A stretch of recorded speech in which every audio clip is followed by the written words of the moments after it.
அனைவருக்கும் வணக்கம். சிம்ம ராசிக்காரர்கள் உலகின் எந்த மூலையில் இருந்தாலும் மார்ச் 6ஆம் தேதி இதை கட்டாயம் செய்யுங்கள். அப்படி செய்யும் போது உங்களுடைய வாழ்வில் மிகப்பெரிய அளவிலான தடை தாமதம் என்று நினைக்கக்கூடிய விஷயங்களும், கடினமாக உழைத்து பணத்தை சம்பாதித்தாலும் கூட அதை சேமிக்க முடியாமல் பல வகையில் விரயமாகி கொண்டே இருக்கிறது. வீட்டில் ஒருவருக்கு உடல்நல ஆரோக்கிய தொல்லை சரியானால் மற்றவருக்கு ஆரோக்கிய தொல்லை ஏற்படுது என தொடர்ந்து உடல்நலத்தில் பல்வேறு வகையான பாதிப்புகளை சந்திக்கக்கூடிய சிம்மராசி நபர்கள், அதோடு மட்டுமல்லாது அடுத்த காரியங்கள்ல வெற்றி பெற முடியாமல் நிலம் சம்பந்தப்பட்ட புதிதாக அசையும் அசையா சொத்துக்கள் வாங்கக்கூடிய அல்லது விற்கக்கூடிய முயற்சியில் தடையை மேற்கொள்ளுகிறவர்கள், அதிகமாக தடையை சந்திக்கிறவர்கள் இந்த மார்ச் 6ஆம் தேதியை சரியாக பயன்படுத்திக் கொள்ளுங்கள். வாஸ்து நாளாக பார்க்கப்படுகிறது. அன்றைய தினத்தில் வாஸ்து முறைப்படி புதிதாக வீடு கட்டுவதற்கு பூஜை இடலாங்க. நீங்கள் திட்டமிட்டு பல பணிகளை, நிலம் சம்பந்தப்பட்ட பணிகளை மேற்கொள்ளும் போது அன்றைய தினத்தில் வெற்றிகரமாக அமைவதற்கான சாத்தியக்கூறுகள் உண்டு.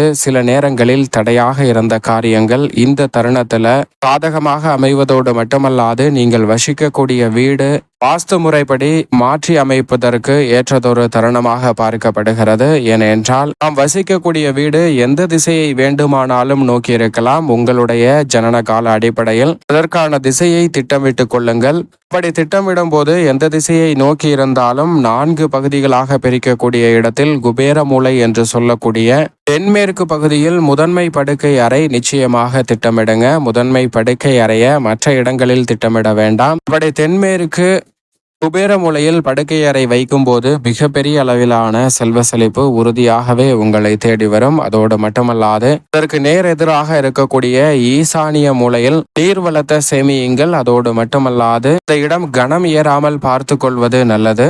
வாயு மூலை என்று சொல்லக்கூடிய வடமேற்கு மூலையில் நிச்சயமாக கழிப்பறை திட்டமிடலாம். சில நேரங்களில் அக்னி மூலை என்று சொல்லக்கூடிய இடத்தில் சமையலறை திட்ட முடியாத ஒரு சூழல் ஏற்படும் போது இந்த வாயு மூலையில் சமையல் அறைய திட்டமிடலாங்க. இப்படி உங்களுடைய வீட்டில் இருக்கக்கூடிய சூழல்களை சரியாக மாற்றி அமையுங்க. அது மட்டுமல்லாது வீட்டிற்கு உட்புறம் படிக்கட்டு அமைக்கலாமா, வெளிப்புறம் படிக்கட்டு அமைக்கலாமா என்று பார்க்கும்போது தங்களுக்கு மட்டும்தான் அந்த பயன்பாடு என்றால் வீட்டின் உள்ளேயே அமைக்கும் போது நல்ல பலன் கிடைக்கும். நீங்கள் எதிர்பார்ப்பதை காட்டிலும் செல்வ வளம் அதிகரிக்கும். ஏனென்றால் முற்றிலுமாக வாஸ்து சமன் செய்யப்பட்ட நிலையில் இருக்குங்க. வெளிப்புறம் அமைக்கும் போது அதற்கு ஏற்றவாறு சமன் செய்யப்பட்ட நிலை உருவாக்கி தான் நல்ல மாற்றம் கிடைக்கும். இதுபோன்று வாஸ்து முறைப்படி வீடு பராமரித்தல், புதிதாக பூமி பூஜை செய்தல் போன்ற பணிகளை இன்றைய தினத்தில் மேற்கொள்ளும் போது உலகின் எந்த மூலையில் இருந்தாலும் சிம்மராசிக்காரர்களுக்கு நல்ல பலன் நிறைவாக கிடைக்கும். மேலும் சாதகமாக மாற்றிக்கொள்ள அன்றைய தினத்தில் காலை வேளையில் அருகாமையில் உள்ள ஆலயம் சென்று தீபம் ஏற்றி வழிபாடு செய்யுங்கள். நல்ல பலன் சிம்மராசிக்காரர்களை தேடி உறுதியாக வரும்.